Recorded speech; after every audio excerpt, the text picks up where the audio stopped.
We're back. This is, what week are we in actually? Like week 10, like of school. Yeah. Week 10, episode 6.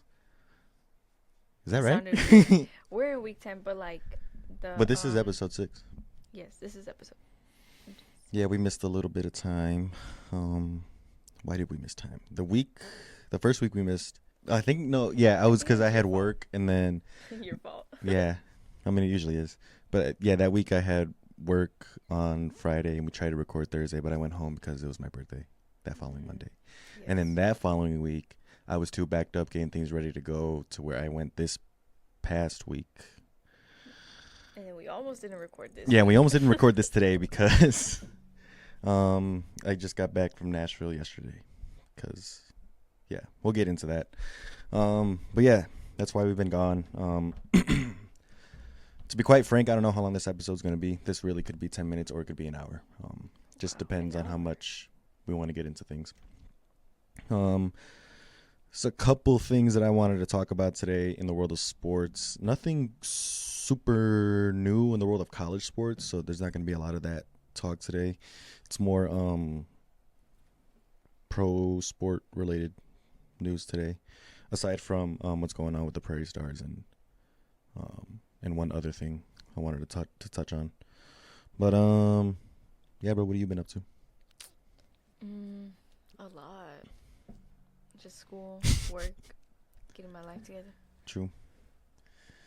Yeah, I've been working on a lot of things. I'm kind of trying to get some things into motion for the podcast specifically. You and I have talked, but I'm going to put it out there right now. I'm going to put it out there into the universe. We got some pretty interesting headliner interviews coming up.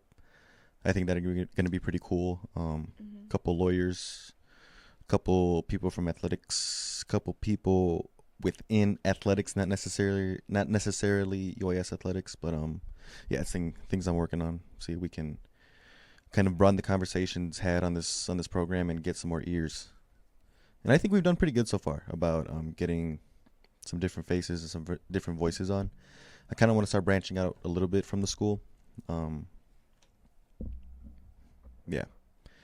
Not that I don't want to keep interviewing people from our athletics program, but I think it'd be cool to get other perspectives from different areas of the world, sports, be it like in the regulation world or even, like I was saying, lawyers that have some kind of specialty or general knowledge about sport law and what's going on. So that's what I'm working on, aside from work and my other job and school.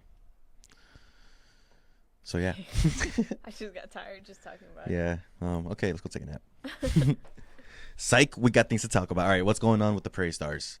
I think it's only right that we kind of keep it pretty pertinent to where we are. So right now it's November 1st. Let's see what is going on this weekend. It's Friday, November 1st. I know it's senior night for both the men's and women's soccer teams today. Not right now. It's 2 o'clock right now. Women's game starts at 5. This is just me telling you. Women's game starts at 5. Men's game starts at 7:30. You gonna hit those up? Maybe. You got nothing to do. What are you talking about, baby? I am busy. I have homework to do. I want to go to the gym. Do it at the...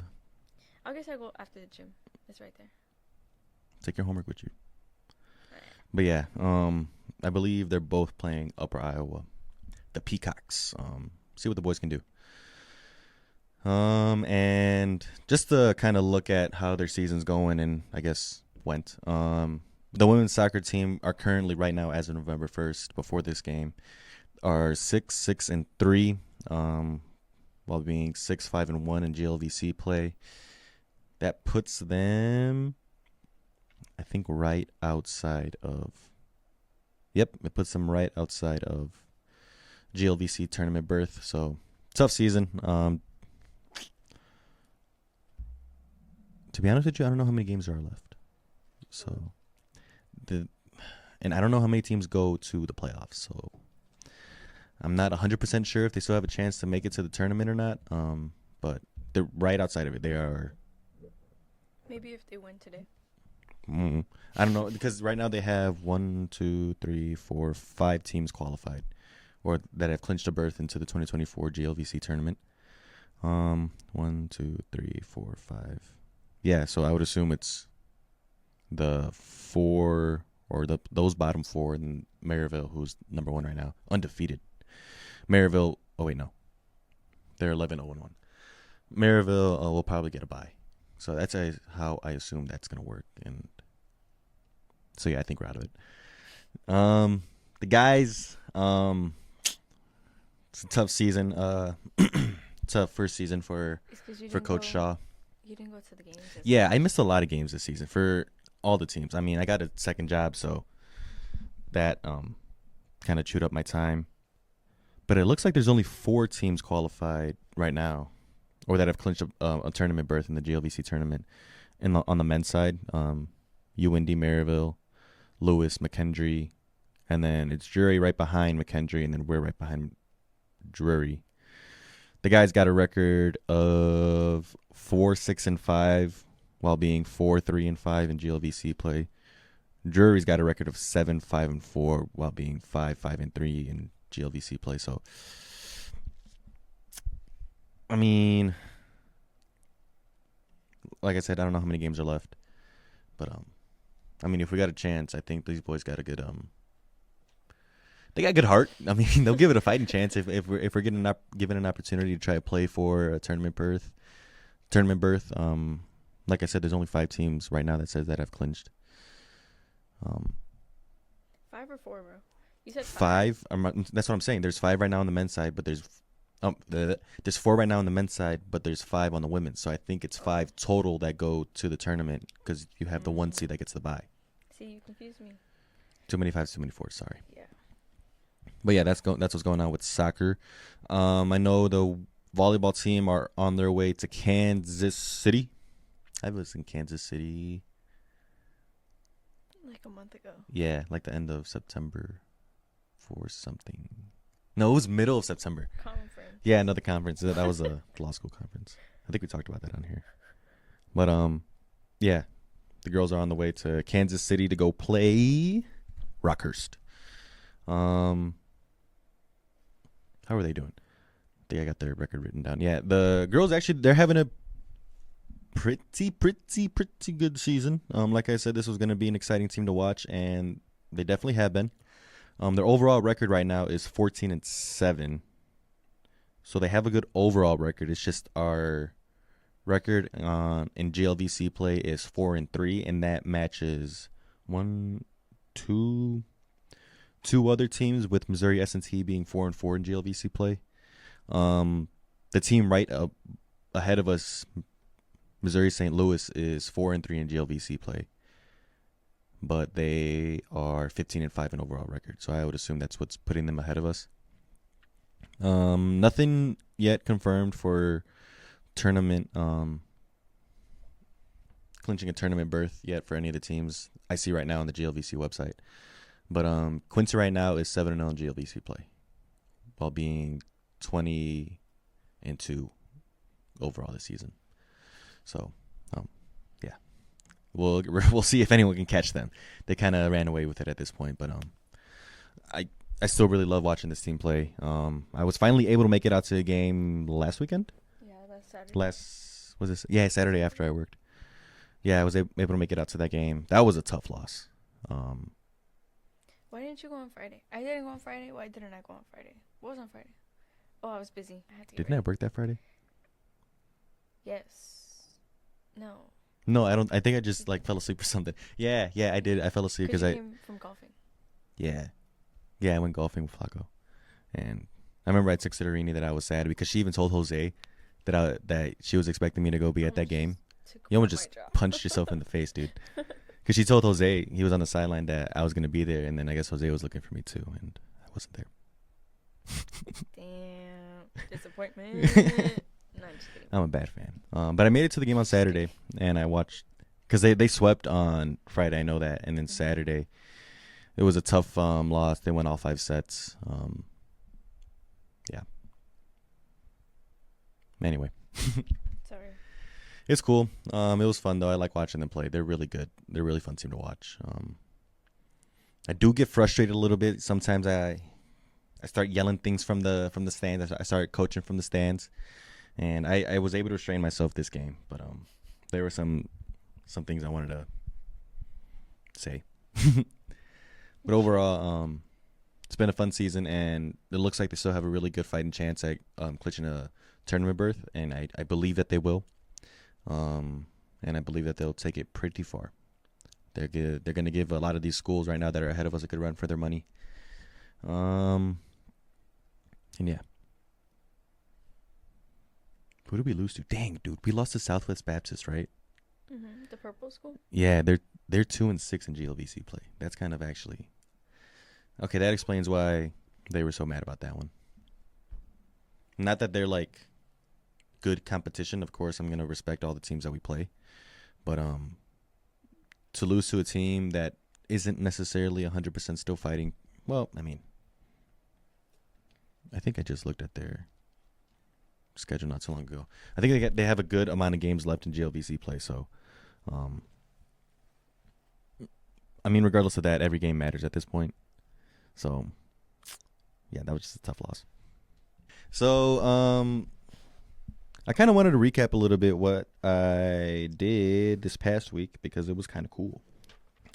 So this past Monday, I drove out to the University of Tennessee in Knoxville for the Student Success 2024 conference. It was a conference for people within the world of like student affairs and student success, and basically being advocates for students within higher ed. And it was really cool. It was really fun. I got to learn a lot of things. I sat in a lot of seminars and panels, and we did some like group discussions within like little areas we were sitting in. And it was funny because I'm pretty confident that I was the only like student there. Everyone else there was like the dean of student affairs at this university, or like the vice chancellor or whatever at this university, or like the dean of the students from this school. Is like everyone I met had some kind of official title, and I was just like a grad student there. And it was pretty cool.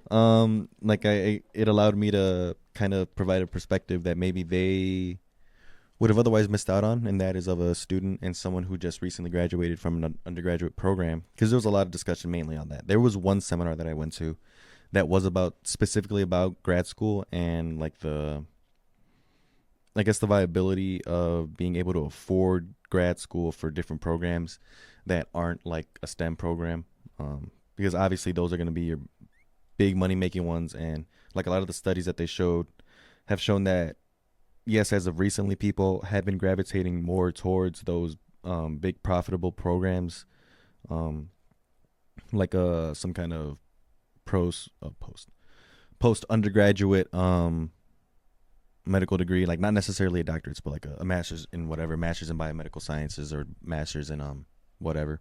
Mm-hmm. Even like math and stuff like that. Like people are gravitating towards those more, but that doesn't change the fact that these other like social degrees, like your education, even law degrees, graduate law degrees, communications, like the stuff that isn't the big money making ones, still haven't seen any fluctuation in their like profitability for like the future, or like the affordability in general. Because at the end of the day, the amount of loans that you take out they've increased, obviously, but the money that you get as you go into those professions with those graduate degrees hasn't increased as much as the STEM ones have. Oh, to like kind of even it out. Yeah, like it pretty much is like if the bar raises in the amount of loans you need, so does like your pay, kind of. It should. Supposed to, yeah. Yeah, that's kind of like the whole conversation we were having, is that for a lot of those degrees that isn't happening. And then they even broke it down within by gender too. It's kind of the same thing, that like the wage gap that's constantly talked about is exacerbated by this gap, because data has found that it's typically women that go into those social degree programs, and that just exacerbates the issue with the wage gap that's happening. And I thought that was very interesting. But that was just one of the seminars I went to. I went to a bunch of them. I went to actually, there was one that was like a panel discussion. It was kind of like what was it called? I have it here.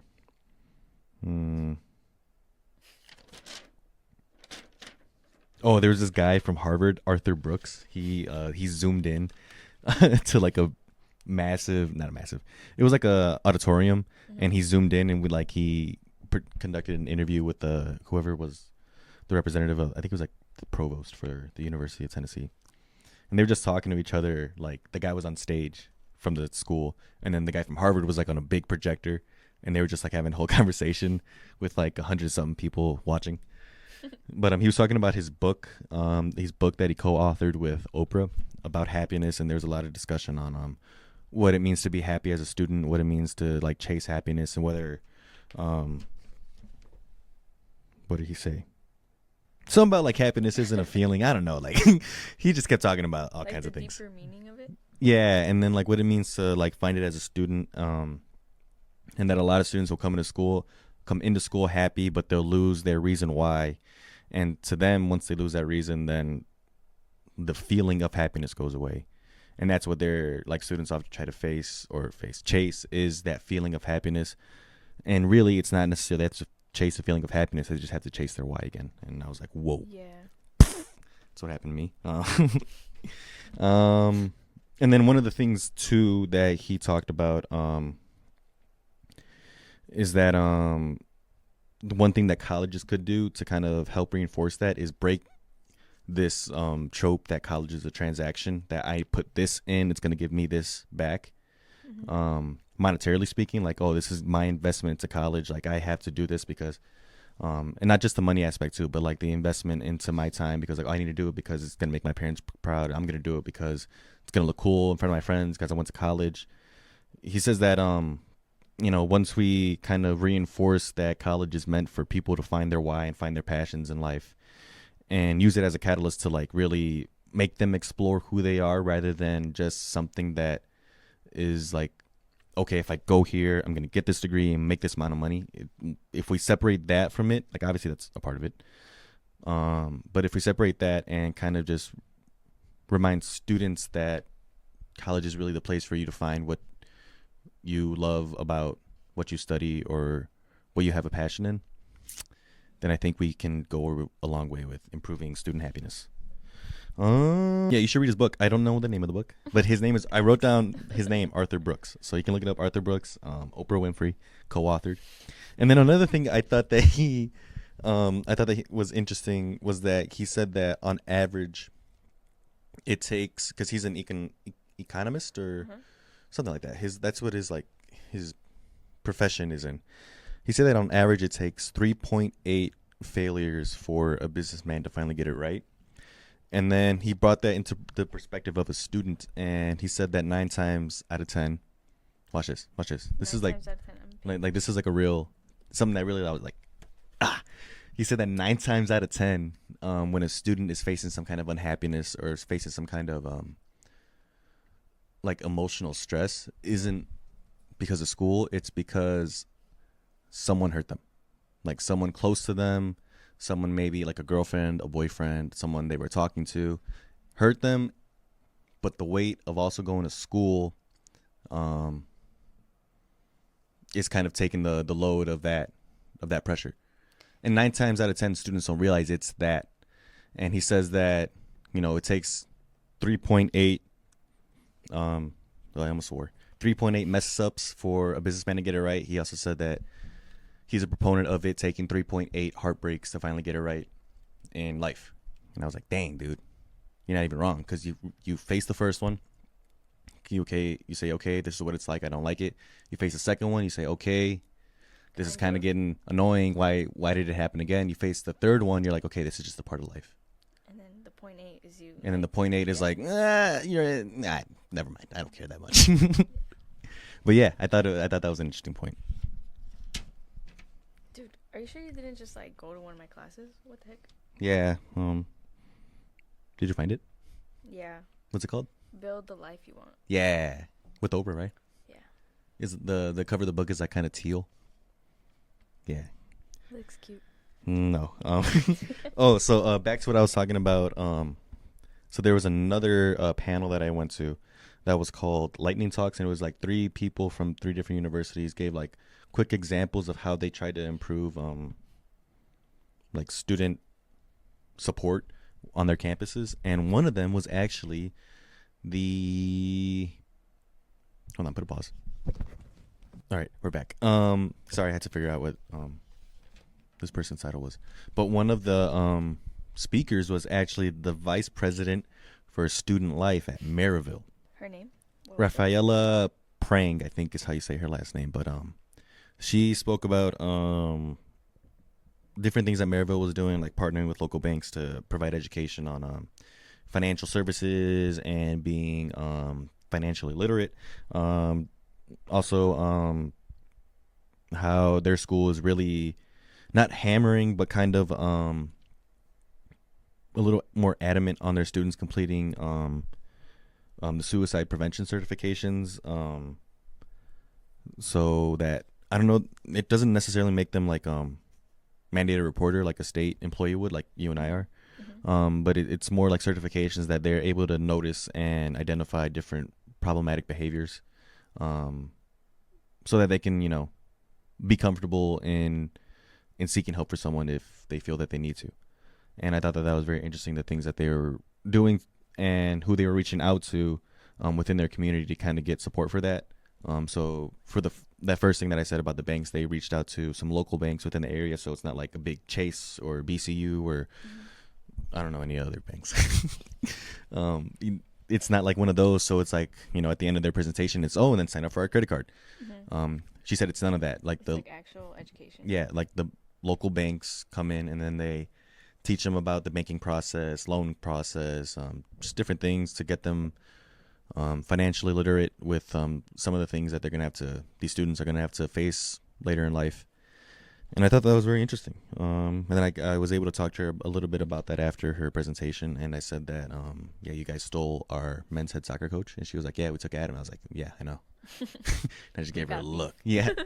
No, I told her I saw the Maryville M and I almost threw up in my mouth. And she laughed. Are you serious? You yeah, said dude. That? Oh, my God. I swear. But yeah, and there was another presentation from someone from Arizona State University there on that same panel, and then another one from, and I didn't write down the name of the university, but it was in Washington, and how they started an initiative to be more socially aware of the land that they're on, because it was land specifically taken from Native peoples. So yeah, it was cool things in that one. Yeah, I mean, I got notes for days on this stuff. It was just really cool. It was really interesting. You went. Sorry. I went what? You went for work? Or? Yeah, this was for work. Okay. So I'm gonna consolidate it and talk to my boss about a lot of the things that we talked about. I think there's a lot of very pertinent things to what I do at work too, specifically. Like there was a very long conversation about just the term what's it called? Academic probation. Like there was honestly like an hour-long conversation on just why that term is problematic, academic probation, and what we can do to fix it, what we can do to make it look not like, because there's obviously a negative connotation to the word probation. Like when you think of probation, you think like someone is on the verge of going to jail. Like you're done for. Yeah, you're done. Exactly. That was the whole thing, is that people would assume that academic probation means that, I'm done, I'm screwed. So like that was pretty much a lot of the things that was brought up in that conversation.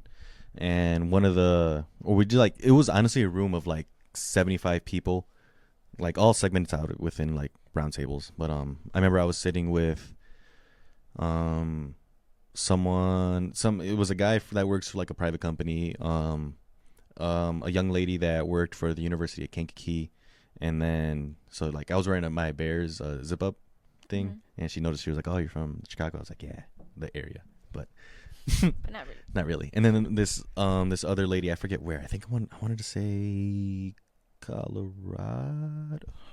Oh, Columbus State University in Georgia. I was way off. But we were like brainstorming different ways to like kind of shape that terminology. So we said, instead of academic probation, we said maybe academic recovery. You're in a state of academic recovery. Like you can come out of this, but yeah, you're like you gotta be on the up now. Like you're where you are. I don't want to say you're like down all the way. I don't even think it's fair to say that, but like you're in an area where it might be a little bit more dangerous for you, or it might look more likely that you're going to continue going on a lower level. So recovery. It's time to boost you back up. Academic notice. I thought maybe that one was still kind of a little bit harsh because it's like, oh, we notice you. We're looking at you. We're bro. looking at you. What are you gonna do about it? That one sounds like more serious. And another one that was thrown out was academic adjust. You're in a period of academic adjust. And then a lot of the people in the room too also talked about the issues with academic probation letters, and that a lot of them aren't really articulate in how you can get out of academic probation. It's usually just like you're on academic probation. If you don't do this by this, you're out of here. Yeah, no, it's like a lot of them said that there should also be like there should just be more done to be less adversarial about it, They also send the letters to your house, like your house. Don't tell my mom. Yeah, which I feel like that would be okay. I've never been on academic probation, Mom. Me either. But Me either, next mom. what was I saying? Oh, Get sent home. I understand. Wait, then how do you know it gets sent home? Because somebody that I know was on academic probation.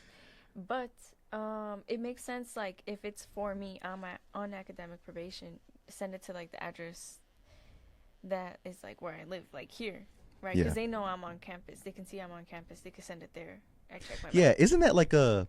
Nah, well, I was gonna understand if you're like a commuter, like you live back home still, but like I was gonna say, isn't that a FOIA violation? But I mean, technically, if your permanent address to the school is still your home address, that's why. That's true, because only housing knows my other address. Because I think because that comes from records. No, I haven't even switched mine. Because honestly, I think I switched my permanent address, but no, I got like my thank you letter from the legal studies program when I got my undergraduate degree was sent to the house, like my house in Waukegan. Mm-hmm. So yeah. What's your address again? 123 Sesame Street. Oh. All right. What was I talking about? Oh, academic probation, academic letters. Yeah, they should be worded better. How to get out of academic probation. What are the resources available to the student? Yada, yada, yada. Oh, and then another thing, the guy from the private company, I don't know if he was from a private company. He sounded like he was, though. But he says that he does a lot of work with, like, AI and no, he works for a school. Dang. He does a lot of work with AI, and what he tries to do is he'll collect non-identifiable information about a student. So, like, say someone has been struggling and, like, they're on the verge of academic probation, or they are on academic probation. You don't take, like, their name, what they're studying, whatever. You take their situation. Okay, so they have this many classes, they work this job, they have this going on, they have a kid. What is the best kind of academic recovery plan? And he uses AI to generate a recovery plan that can be suited to that student with that particular situation. So, he's very particular about the kind of information he puts into that program, obviously, because AI is crazy and weird and wild. We don't know if it's going to use it, it's going to become the Terminator and remember, it's like, you were on academic probation in 2024. Exactly. Dang, that is crazy though, huh? Yeah, but I thought it was interesting because he said that he does that. And another thing he does is a GPA threshold, what's it called? Like notification. Mm-hmm. So if your GPA dips to a certain point, then that student is notified, that they might be on the verge of academic probation soon. And I kind of pressed him on that a little bit because I was like, well, is it just like the moment they're at that GPA point? Like, do you give them like a grace period to kind of pick themselves up? Like, is it?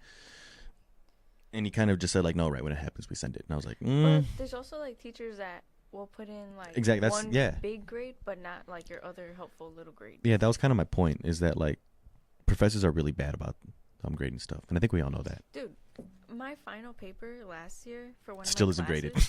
She graded it the week before they were due, and she gave everybody a 50 out of 50 and was like, just make sure you turn it in. I don't know if that paper was good, bad. What was that professor's name?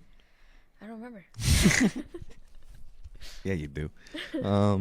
Yeah, no, but that was kind of the issue I had with that. But I thought maybe like that could work, or like that could have some kind of benefit. But I would, rather sit down and think through when is it appropriate to send out a notification of being in danger of being put on academic probation. Like maybe they're only sent out like after week 10, so you still have 4 weeks to recover before you put on academic probation for the following semester.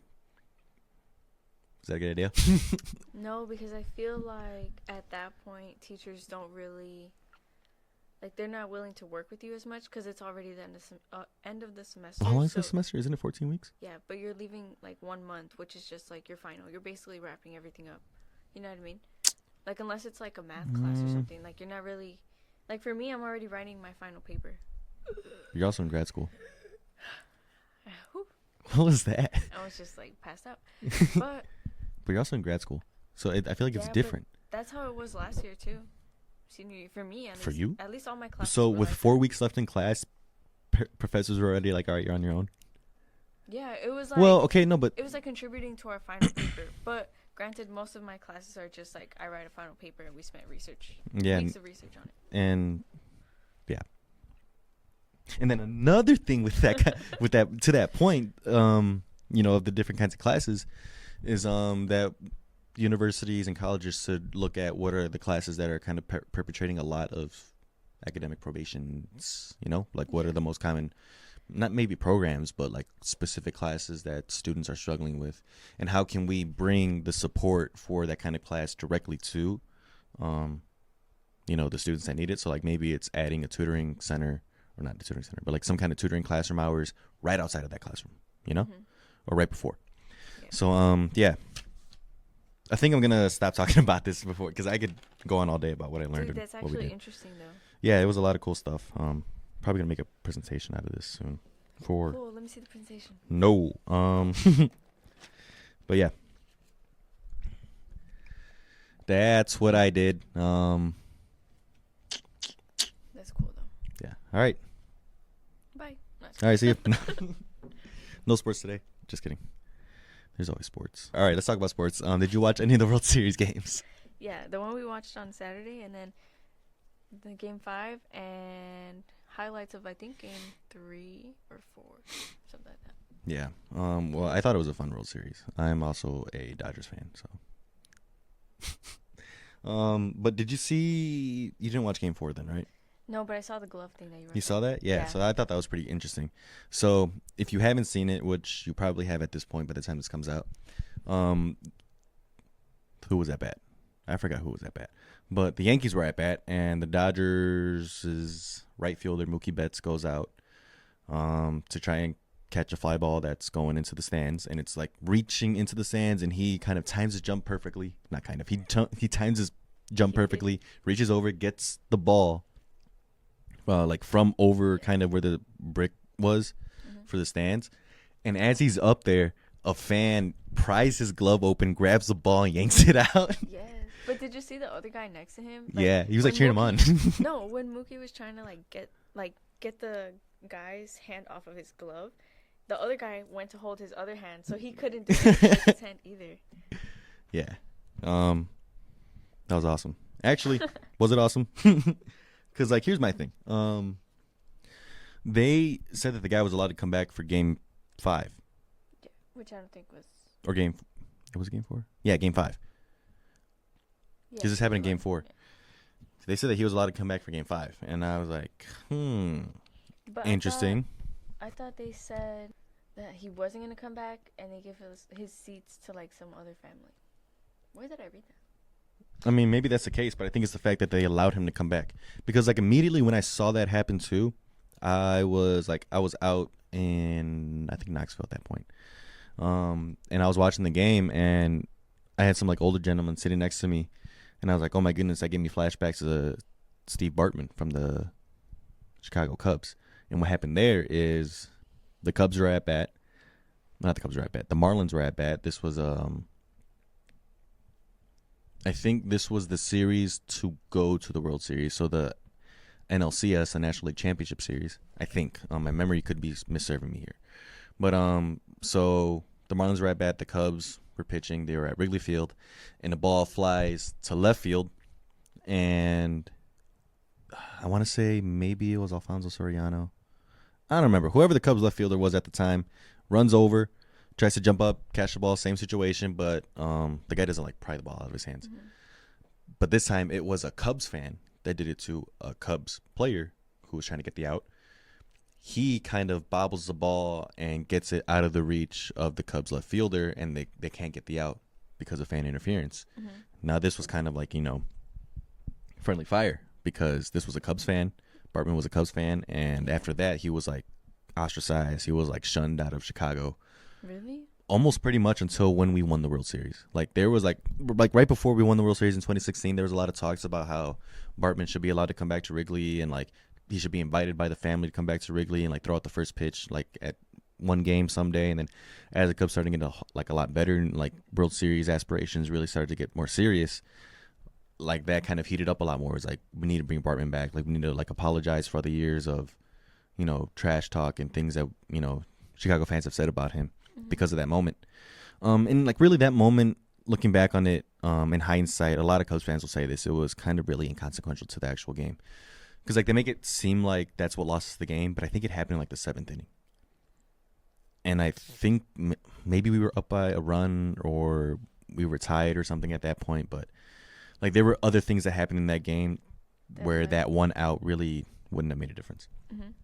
But now we come back to this situation. Now this time it's a Yankees fan that does it to a Dodgers player who's trying to get the out for the Dodgers, obviously. Now, what happens in the situation that it was a Dodgers fan? To a Yankees player? Whoever. I mean, I don't think it matters. Oh, like the Dodgers fan to either a Yankees player or to even a Dodgers player. I mean, the Dodgers still get the out, regardless if it's done to a Dodgers player, because the Dodgers player is trying to get the out for his team. Mm-hmm. But if a Yankees player was trying to get the out for the Yankees, let's say the Yankees were pitching and the Dodgers were batting, and the Dodgers fan, pries the ball out of Aaron Judge's hand or whatever, well, and you do that at the Yankees' home while they're trying to get the out, I don't think the Yankees invite that player. I don't think the Yankees invite that fan back. I don't think they say, you can come back. They probably ban him for life. Mm-hmm. And then in that case, is that okay? Like, you know what I mean? Yeah. Because, you can change up so many things about the situation, like so many variables about it that, like, it makes you think about, would that, like, one, is that okay that they allowed him to come back? And two, would it have been okay if it was, the roles were reversed? Yeah. I don't think it was right that they let him back in.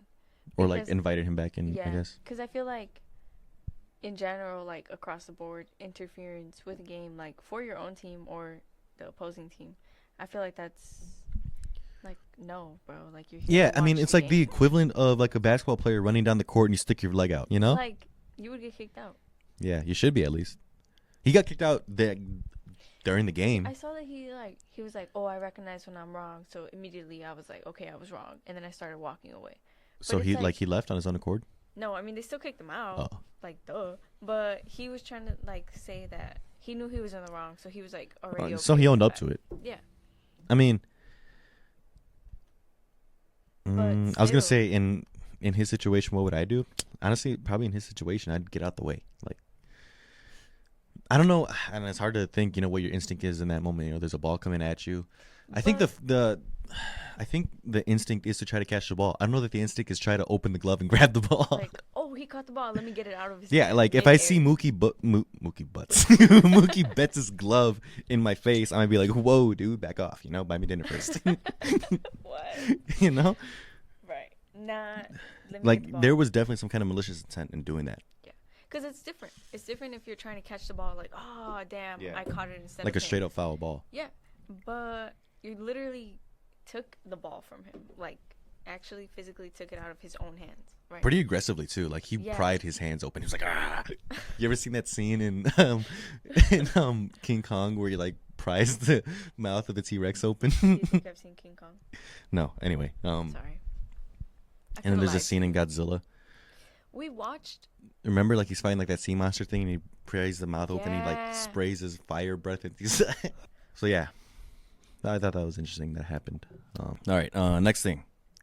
Did you see the new rules that came out for the Jake Paul versus? Okay, I honestly don't. Bro. I'm ashamed to talk about this because, like, what the heck? But like, we haven't talked about boxing in a long time, and I like. You miss it. Yeah, I do. I do miss good boxing, but next week, Jesse is gonna fight Yeah. Yeah, I'm excited for that. Anyways, no, I haven't kept up with them because, bro, it's doesn't even seem like a real fight. It's just like, Well, it's a real fight because this is going to reflect on both of their professional records. wow. So here are the When is rules. it? When? Mm-hmm. November 15th, so in 2 weeks. Hmm. So here are the rules that are laid out that were released yesterday, I think. So the fight, like I said, the fight's going to count in the record books. Knockouts are allowed, so if you get knocked out, you're out, and that's a loss for you. Sorry. It's 8 2-minute rounds. So I don't know if you know, but in women's boxing, women's get 2-minute rounds. Why? I don't know. And why is it 2 rounds here and it's going to count towards the professional record? I still don't know. Yeah. And they're using 14-ounce gloves instead of the traditional 10-ounce gloves for that weight class.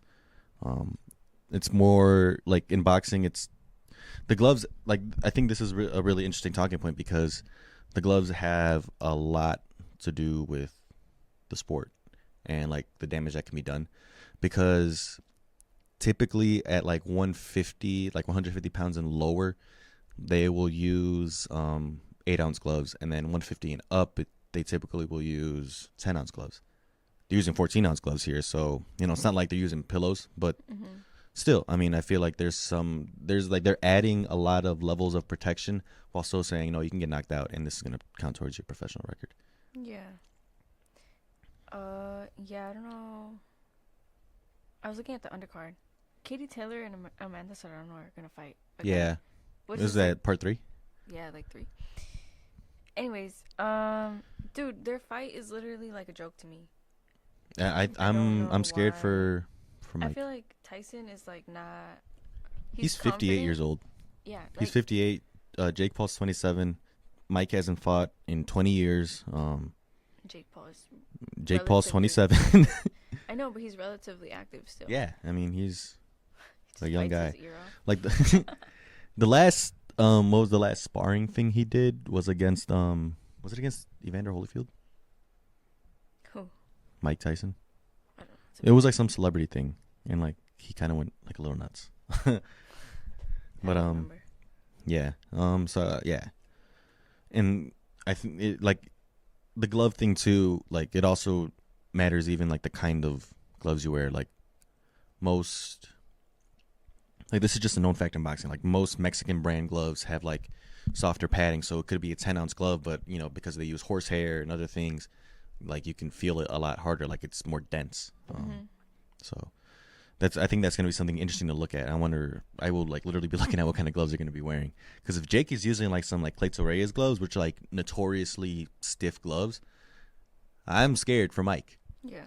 And he's an older gentleman. He not to take away anything from one of the greatest boxers of all time, but he's an older gentleman. He's 58 years old. He just had like some cardiac issues over this past summer that canceled the fight the first time. Yeah. Yeah, none of this is in. I think it's It's in Jake's favor. It's more serious than it just being a joke at this point. I feel like it's a serious hazard. This is gonna be on Netflix. Yep. Yes, it will be. So not that I want to like zoom through this, but we could touch on it a little bit because it is what's happening right now in the world of sports. Like I said, we're kind of glossing, or like not even glossing over college today. We're kind of skipping college altogether. But the WNBA, so their season just wrapped up. And there's a little bit of talks about what's going to happen with their collective bargaining agreement, because there's a lot of players right now that are opting out of it. So do you know what a collective bargaining agreement is? No. You almost thought like you had an idea. Yeah. It's because like you were explaining it. Collective bargaining agreement, isn't that the CBA, what you had on TV? So I was trying to see if I like paid attention enough, but I didn't. So a CBA, collective bargaining agreement. A CBA is basically the contract that's like the base contract for like all of the players. So WNBA players are represented by the WNBA PA, Players Association. So that's like their union that negotiates, like they act as a representative for all the players that are members of the WNBA PA. Then the union negotiates a contract, which is the collective bargaining agreement. So the collective, which is everybody, the bargaining agreement, which is their contract that is like the base contract for all the athletes.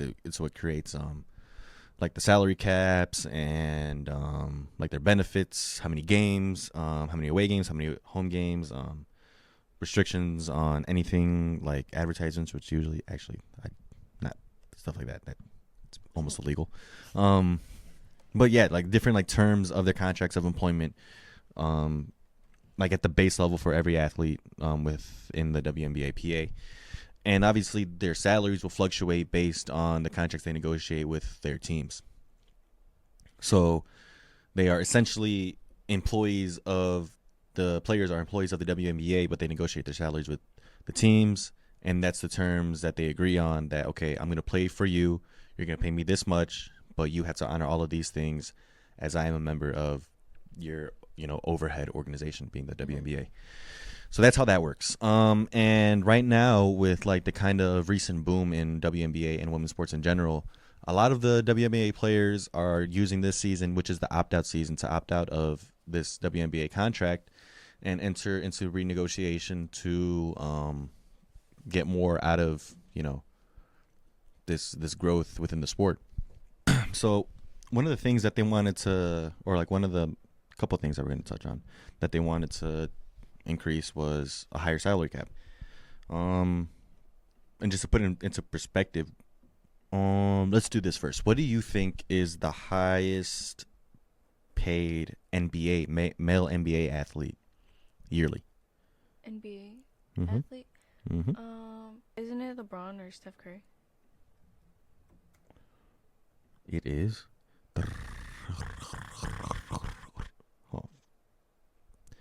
It is Stephen Curry. Do you know how much he's being paid a year?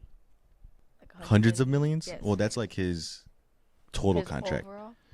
He's being paid $55.8 million a year.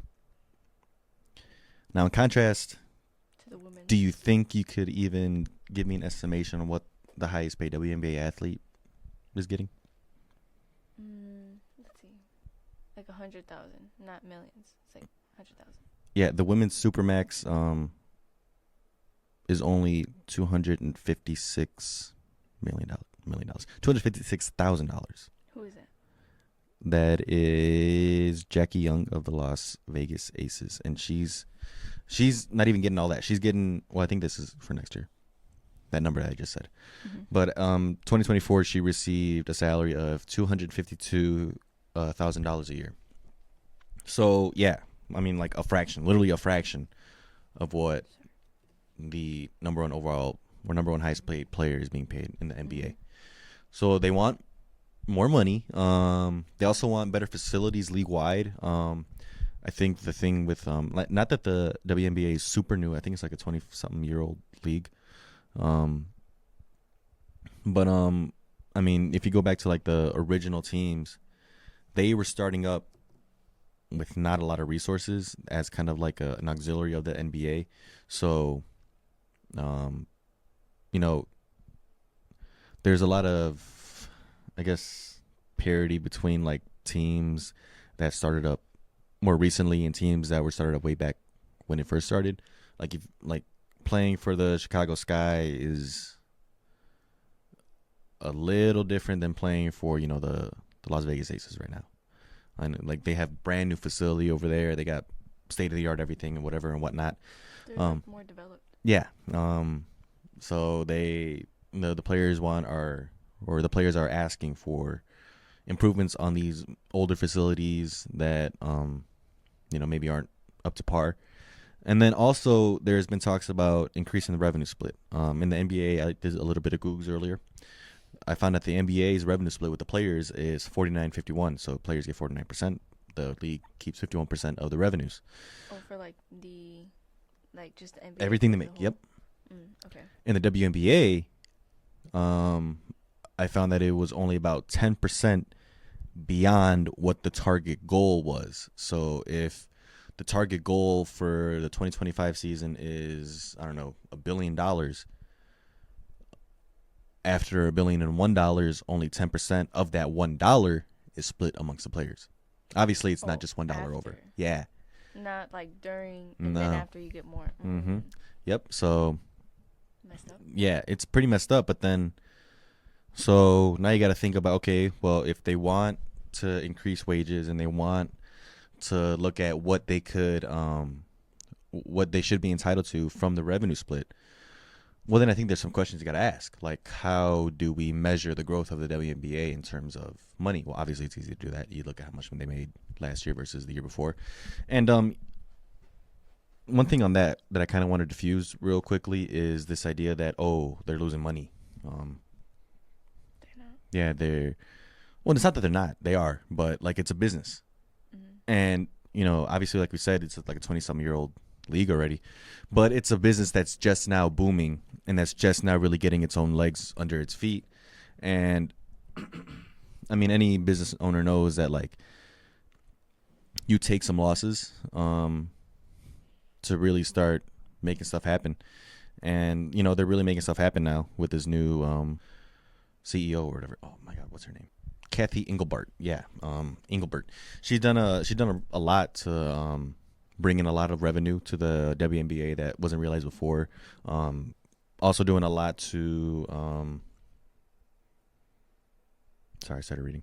She also did a lot to be a big proponent of expansion of the WNBA and expansion teams. So yeah, so how do you measure, like, is it like based on like percentage growth in general of the league? Like, you see like between this game and this game, there's 100% growth, or between this game and this game and like the championship last year and the championship this year, there's like 600% growth? Or like, do we look at just the revenue that they received from last year versus this year and like years prior, and like what the projected revenues are for the future? Or do you look at these new media deals that they're getting? They're getting a lot more money from like ESPN and all these big corporations that are going to put on their games. Do you look at that? Do you look at how much they're being paid more now from them, and should their increases in pay be measured against that? So I think there's a lot of things you got to measure that against to really figure out what's fair for the players and what can be actually viable for the league as well. Because you can't just like promise millions and millions of dollars and then have no proof of whatever it's called, like proof of monies or whatever. Like, if it's not in the bank account, how are you going to promise it? I think that's like very basic contract negotiating, is like, if you don't have the money, don't offer it. Well, I mean, not don't offer it, but like if you can't even prove they have the money in some way, somehow, or like the person you're negotiating with can't prove that they have the money, it's probably not a good deal. So yeah, I don't know. I just had a point here where will work stoppage our viewership? So like, if they went into a strike, would it like hurt the viewership for the future? And like, the thing is, I think no. I don't think it will. Yeah, I don't think it will either. But like, the thing is, I don't think that's gonna happen at all in general, because I think the actual opt out year is in 2026, because I think this is an 8-year deal, and I think 2026 is going to be year 6, which is the opt out year for them to opt out of the contract. So I think I think the right way to do it here for the WNBA PA side is to negotiate a shorter term deal. So I'd say maybe cut it by 2 years. So instead of an 8-year long contract, it's a 6-year long contract. And instead of a year 6 opt out, it's a year 4 opt out. So that way you can really see if this like exponential growth is like maintains enough time for the league to be able to pay players even more in the future. Because like, if you bet too much now on the WNBA to be able to like make those payments or like meet those requirements from the players, then you could be like really putting like the overall growth of the league at risk. Yeah. I think that should be a priority of both the players and the league, is the growth of the league itself. Yeah.